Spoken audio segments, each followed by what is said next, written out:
Үссыллата кебейін хелегеріра су программанан малыда әбәғайты көрік сыл ұстата өлелер ихеруны растыр станциялақ водозабор тұтута сағаламыда. Водозабор бұлырын күхін үліға керектіға бұйылда сарбақ болла. Балығыняны корреспондемі Туяр Кокарева білісті. Кебейге жаска 2 куб ихеруны растыр станциялақ водозабор тұтутығыр монолиттен қатшықтамыд әпетністақ тәрелті бедрәчет бұғытнан үссыллағыта ұлсығыда. Сақасчыт Сақа Республикатын уғы сығынығылар департамент бедрәчетке ұңғылықтағы үлі қатшытын әрді төләбіт. Онуғы монолит қатшықтамыд әпетністақ тәрелті әбиегі бұлырын күйін үліға келеректағын үлетін сетербетақ.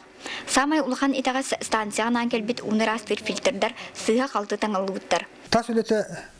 Фундаменттарын семеннәһен тугай калан турар. Онны бу фильтрдера сетадан албакка кыен тон оңолбакка туралар. Онтуктарга регулировка онна саңалыттан таңахан онтуктара кыттырбакка турар. Ол үллер оңолундактарына тон бу объект күләгә кирен уже нәһәленнәгә тугалыктагы. Монолит терилте кос бедрәккә олоктак җаны үлеләп бит. Оны хамнастарын 160 хоккуй төләбәтак. Проект быһытнан станция җете маһынан оттулыктагы бит. Быел кыһын охога кыйбатнан җете тоңы сыспыт. У кутулыктак юмкастар анларгар фундамент оңолуктагы септик бүрүлүктагы эми сиппәтак. Бу Сақа Республикадан угы сыгыннахылар департамент салаятчылах комиссия көрөн баран бедрәчеккә бар итагастары отыйын маңнайы күнүгөр дери торатарга болжок бербит. Күн бүгүнгө дери камсаһын суак. Бу монолит тентелетте наговистан апанасема салаятчылах.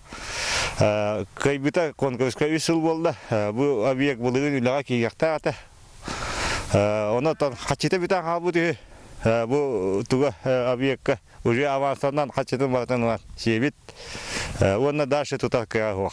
Жигинен быйыл сайын кебейни хилиге муниципальный терили жалтата олукток урбаниты кепсетен водозаборы үлелетерге, олукток нихилейнага терилтелерге ырас уны бутылкаларга да, уны тахармасыынага да куттаран таргатар соруктага эте. Агыс айданнах водозабор тутута бүппекке быйыл да эмье бадран былы камтаннах убутун этенге ихер боллубут. Туяр Кокарева, Василий Федоров, Саха телевидениете, Кебей.